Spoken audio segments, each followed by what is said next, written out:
Types of communication. Now, in this PowerPoint, we will be studying four types of communication. The first one is intrapersonal communication, second one is interpersonal communication, third one is small group communication, and the fourth one is mass communication. Now, let us look into each of these types of communication in detail. Now, intrapersonal communication and interpersonal communication. This is very simple. Let's have a look on these. First one is intrapersonal communication. So, this is a kind of communication that we make with ourselves. That is, it is within oneself.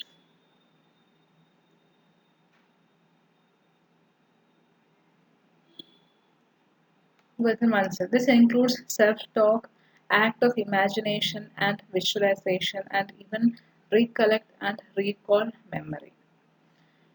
This occurs within us, so the channel of this communication is our brain. Now, there are three types of intrapersonal communication. We already seen that intrapersonal communication is a communication within ourselves, or within oneself. So, there could be three types of intrapersonal communication. The first one is self concept, second one is perception, and the third one is expectation.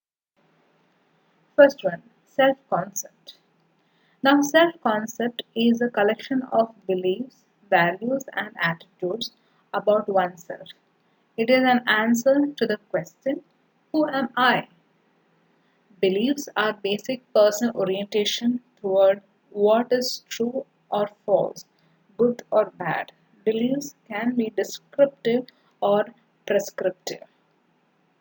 Values are deep seated orientations and ideals, generally based on and consistent with beliefs about right and wrong ideas and actions. Attitudes are learned predisposition toward or against a topic, ideals that stem from and generally are consistent with values. Attitudes often are global, typically emotional. Now, what is a self concept?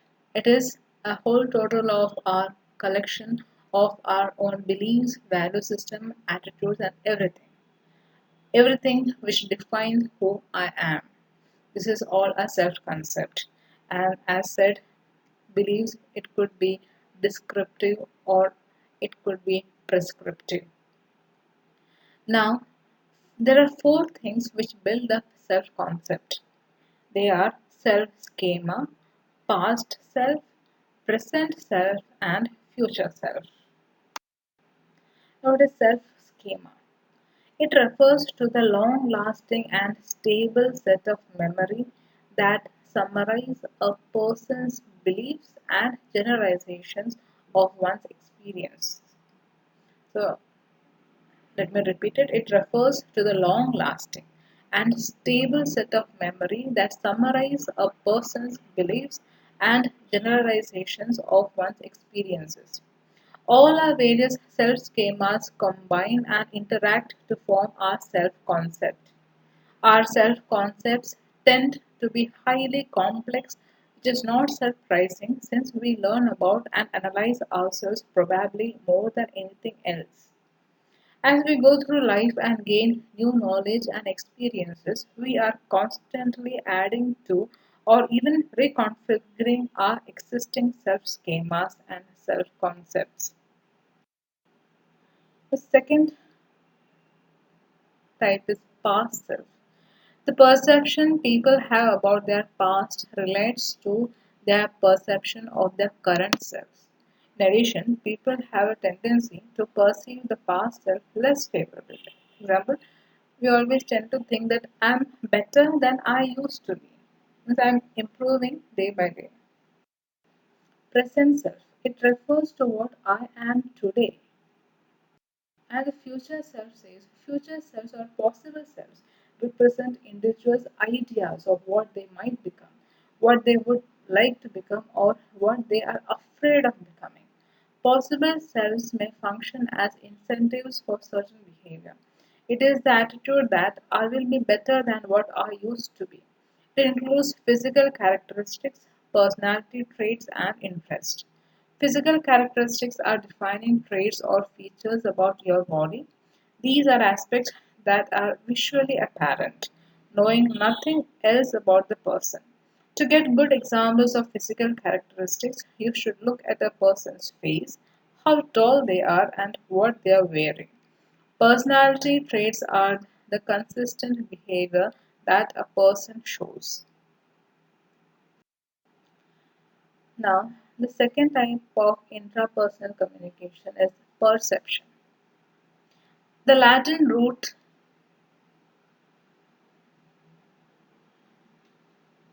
the Latin root percipere means to receive, understand from receive or to understand. From the prefix per, thoroughly, plus capere, to seize or to take. Definitions of perceive, that is the verb, becomes aware of through the senses. Perception is the organization, identification, and interpretation of sensory information in the order to represent and understand the presented information or environment. All perception involves signals that go through the nervous system, which in turn result from physical or third is expectation. Expectation is on the future. It is the projection of what you have learned from your environment. It involves the ideal self, the self a person wants to be. It is the setting of present and future goals. What one expects of oneself may be a realistic or an unrealistic one. Now, the second main type of communication is the interpersonal communication. It's very simple. Communication between two or more people is an interpersonal communication. Interpersonal communication is the process of exchange of information, ideas, and feelings between two or more people through verbal or non-verbal methods. It often includes face-to-face exchange of information in a form of voice, facial expressions, body language, and gestures. When it comes to basic elements of interpersonal communication, the various types of possible communication will cluster under four basic categories, that is, verbal, listening, written, and non-verbal communications.